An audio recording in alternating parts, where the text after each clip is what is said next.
main focus this week will be the IMF World Bank meetings in Washington, preceded by Thursday's G20 meeting. But what kind of reaction can we expect from the market? Alan Collins joins me down the line for the Dukascopy week ahead. Alan, already we had China's trade data, which was described as not stellar, but not disastrous. However, it was enough to push the Aussie dollar weaker against its US counterpart. Do you think investors are bracing themselves for more disappointment this week? I think yes is a simple answer here. We did advise our clients over the weekend to be short of the Aussie dollar going into this week, and we've seen an aggressive move that confirms it over a big figure at one stage. We could well see some profit taking because it is overstretched, but we are looking for bounces to continue to be limited and temporary. Key level for us this week is 0.7533, and once we see a break of that, then we're looking at 74.62. In the US, the earnings season for Q1 kicks off.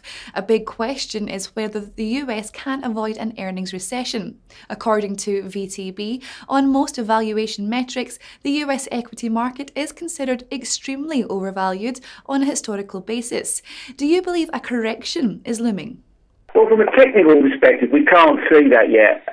You're right, the US markets are overvalued on a historical perspective, but we've seen such situations in the past, and sometimes they take a long time to get themselves cleared up. So from, as I say, a technical perspective, the market's also overbought.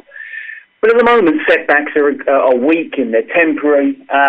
Trend indicators, they're still positive. Technical oscillators, they're still bullish. So as yet, there doesn't seem to be any end to a sort of a buy-dip scenario. So we're looking at 21, 15, 17 area in the S&P as a key for this week.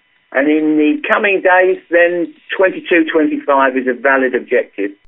The Greek government still faces an impending cash crunch, and the next hurdle is Tuesday's social security payments. Do you believe a so-called Grexit is more or less likely at present? Well, I think most of us would agree that the Greek situation, if it was merely an economic one, then there would have been an exit or a two-tier euro long ago. To my mind, the euro has always been a political animal, and that remains the case. Crisis is obviously a serious one, but I think the political will still exist to maintain the euro in its current form. Until that changes, then the euro they'll ride out storms like this. And lastly, we also have Wednesday's ECB press conference to look forward to in the hope of insight regarding the future of the lender's bond buying programme. The pound extended losses against the dollar on Monday, sliding to fresh 5-year lows following Friday's weaker than expected data on UK industrial production. With all that in mind, what's your euro sterling outlook as we head to the UK election? Sceptical enough to believe that the economic situation will be unaltered, whatever result we see from the election. Without a doubt, some of the coverage as we lead up to it will introduce uncertainty. That'll lead to more volatility in sterling as a whole. But overall, I think euro sterling remains negative. You know, it was as we went into this year, and it continues to be the way. We've seen a couple of rallies in the last 2 months, but again, they've been weak and temporary. And within the greater scheme of things, a steady decline from the 2013 top above 88 figure is still the dominant background feature. Alan, great to speak with you. Thank you.